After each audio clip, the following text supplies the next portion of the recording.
오늘 보실 하나님 말씀은 사무엘하 19장 40절부터 43절입니다. 사무엘하 19장 40절부터 43절 보겠습니다. 왕이 길갈로 건너오고 기맘과 함께 건너오니 온 유다 백성과 이스라엘 백성의 절반이나 왕과 함께 건너니라.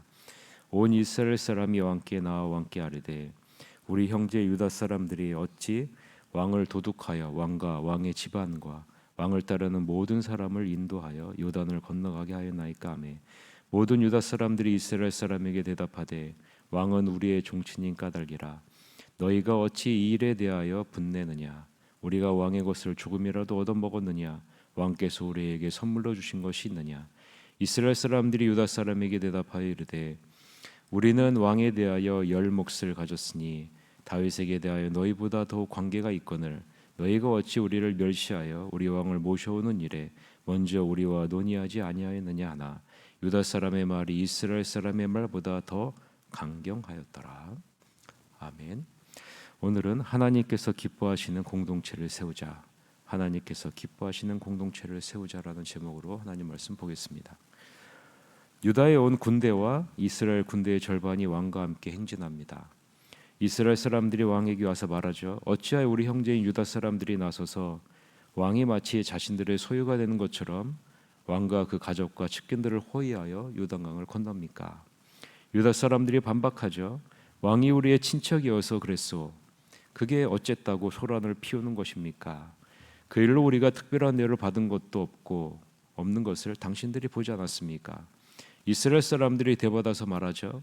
당신들은 한 몫뿐이지만 우리는 왕에 대해 10몫을 요구할 수 있어.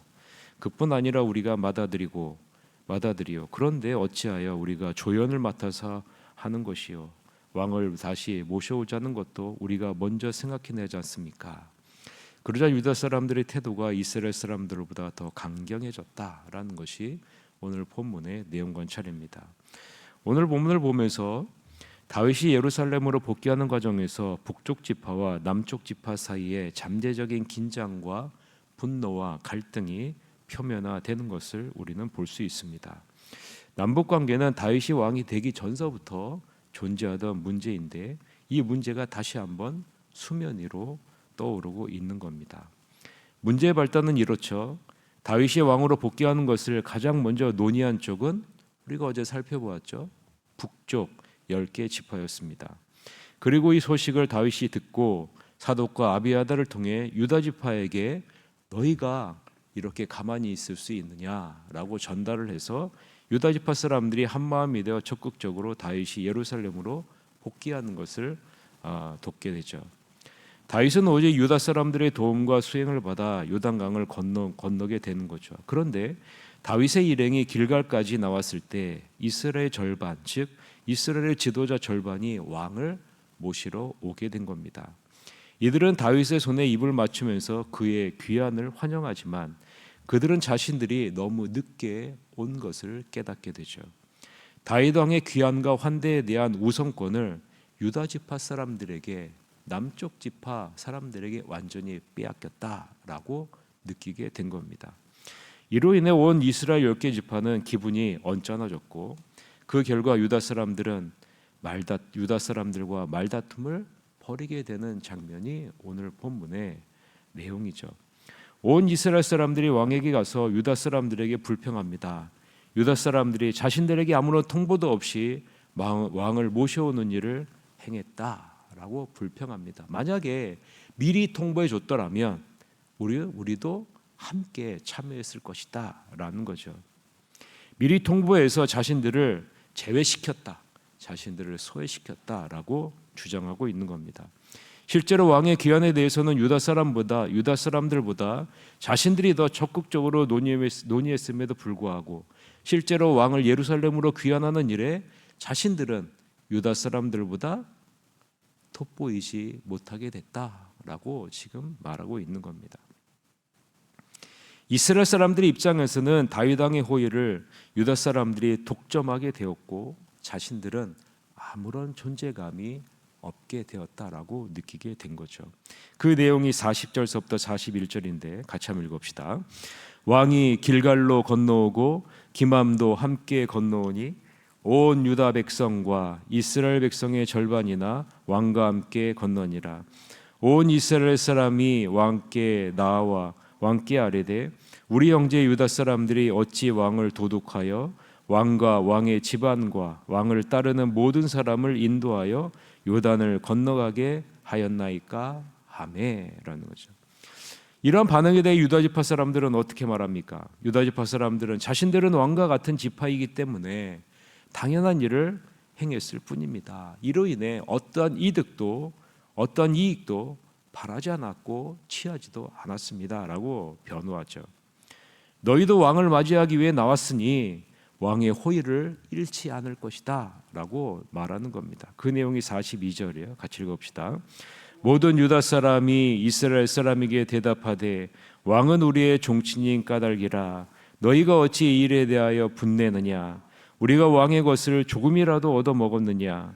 왕께서 우리에게 선물로 주신 것이 있느냐라는 거죠.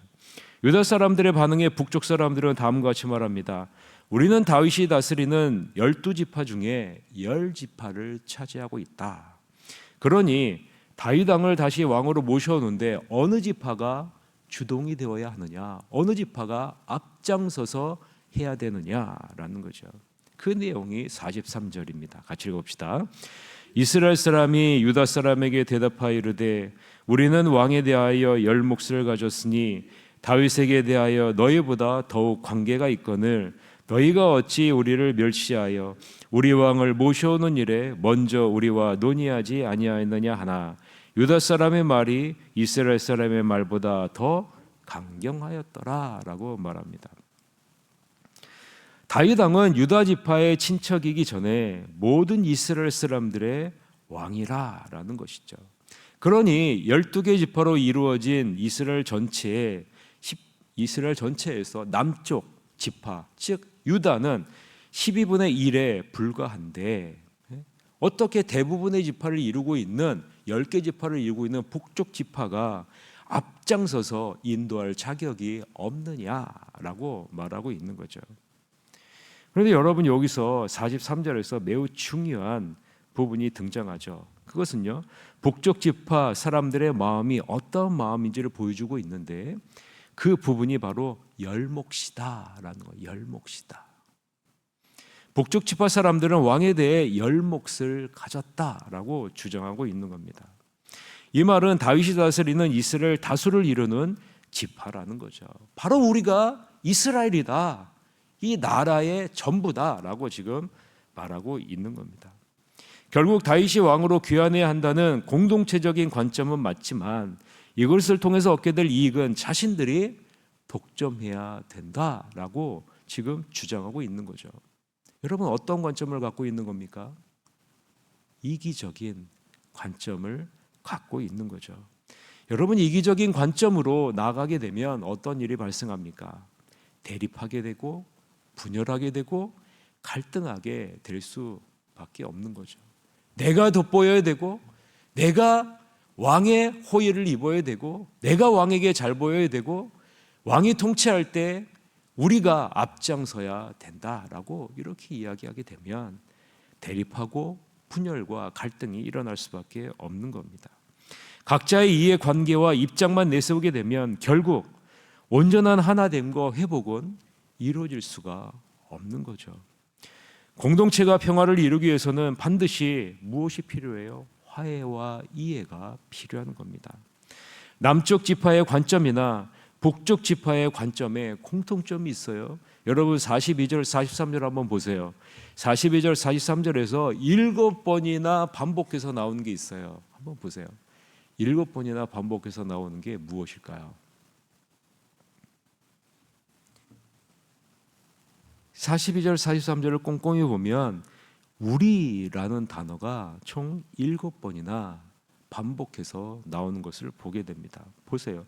우리는 종친이다. 우리가 왕의 것을 조금이라도 얻어먹었느냐? 우리에게 선물로 주신 것이 있느냐? 44절에서는 우리는 왕에 대하여 10몫을 가졌다. 우리를 멸시하여 우리 왕으로 모셔오는 일에 먼저 우리와 논의하지 않았다.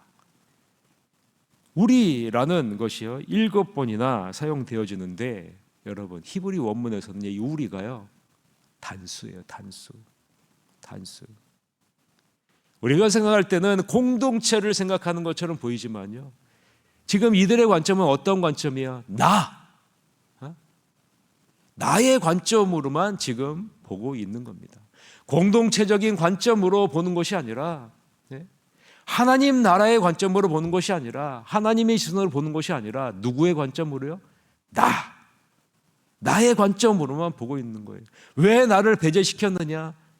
내가 이익을 얻어야 되는데, 내가 주도권을 줘야 되는데, 내가 드러나야 되는데, 내가 앞장서야 되는데 왜 나를 배제시켰느냐라고 지금 말을 하고 있는 거예요.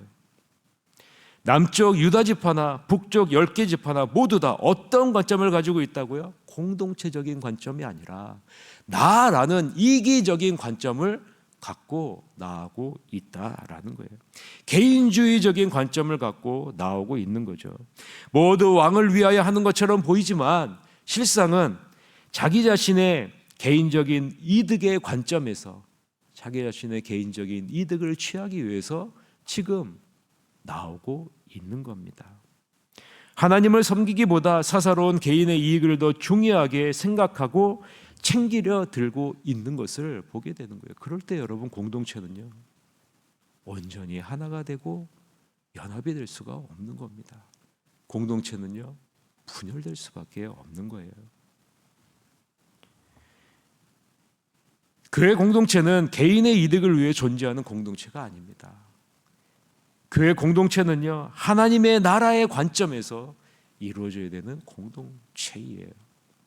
그래서 하나님의 나라를 누리고 확장하는 공동체가 바로 교회 공동체라는 거예요. 그래서 교회 공동체는요, 동일한 한 가지 시선을 갖고 있어야 됩니다. 나라는 시선이 아니라 나를 위해 죽으신 예수 그리스도의 십자가의 시선을 갖고 우리가 나아가야 되는 것이 교회 공동체라는 거죠. 그래서 교회 공동체는요, 절대로 나라는 개인이 드러나서는 안 된다라는 거예요. 심지어는 목사조차도 나라는 개인이 드러나게 되면요, 그거는요, 온전한 하나님이 기뻐하시는 교회 공동체가 될 수가 없는 겁니다. 그래서 우리의 시선이 어디로 향해 있어야 됩니까? 교회 공동체는 우리의 시선이 하나가 되어서 하나님에게로 향해야 되는 것입니다. 그럴 때 교회 공동체는 분열과 갈등이 아니라 화합과 평화를 이룰 수 있는 것이죠. 나 개인의 사사로운 감정이나 이익을 주장하기보다 공동체를 통해서 이루실 하나님의 선한 뜻을 따라가야 한다는 것입니다. 이스라엘 사람들의 격분한 이유가 무엇입니까? 자신들은 숫자도 많고 10배나 많은 이익을 취해야 되는데 그렇지 못했다라는 거죠. 우리가 먼저 논의했고 우리가 앞장서서 해야 되는데 왜 작은 너희가 앞장서서 주도적으로 이 일을 했느냐라는 거죠. 여러분, 이 일에 격분한 거예요. 자신들이 원하는 왕의 기한이 잘 이루어졌다면 그 일에 동참하지 않았다 할지라도 불쾌하게 여기거나 비방하지 않을 수 있는 것 아니겠습니까? 자신들이 원하는 왕의 기한이 온전히 이루어졌잖아요. 그러면 어떻게 돼요? 내가 앞장서지 않아도, 내가 주도적으로 일하지 않아도, 내가 드러나지 않아도 여러분, 우리가 기뻐할 수 있는 것 아니겠습니까? 유다 지파도 그렇죠. 조금 포용적으로 이스라엘 사람들의 입장을 고려해서 말하면 좋았을 텐데 43절 하반절에는 뭐라고 얘기합니까? 이스라엘 사람들의 입장을 전혀 고려하지 않고 냉정하고도 포악하게 말했다라고 지금 말하고 있지 않습니까? 그러면 어떻게 돼요? 공동체는 절대로 연합을 이룰 수 없는 겁니다. 여러분에게 한번 적용해 보십시오. 작은 오해와 갈등으로 충돌할 때 나는 어떻게 그 문제를 해결해 나가고 있을까? 작은 오해와 갈등으로 충돌할 때 나는 어떻게 해결하고 있는가? 분열과 상처가 있는 공동체가 온전히 회복하여 하나가 되는 공동체가 되기 위해서 내가 힘써야 될 것은 무엇일까? 새하늘 공동체를 건강한 공동체, 평화로운 공동체로 세워나가기 위해 내가 해야 될 것은 무엇일까? 직장에서, 가정에서 내가 해야 될 것은 무엇일까? 여러분에게 적용해 보시고 고민해 보시고 하나님께서 기뻐하시는 공동체를 세우기 위해 화해자로 쓰임받는 여러분이 되시기를 주님의 이름으로 간절히 축원합니다. 이 시간 한 가지 기도 제목을 놓고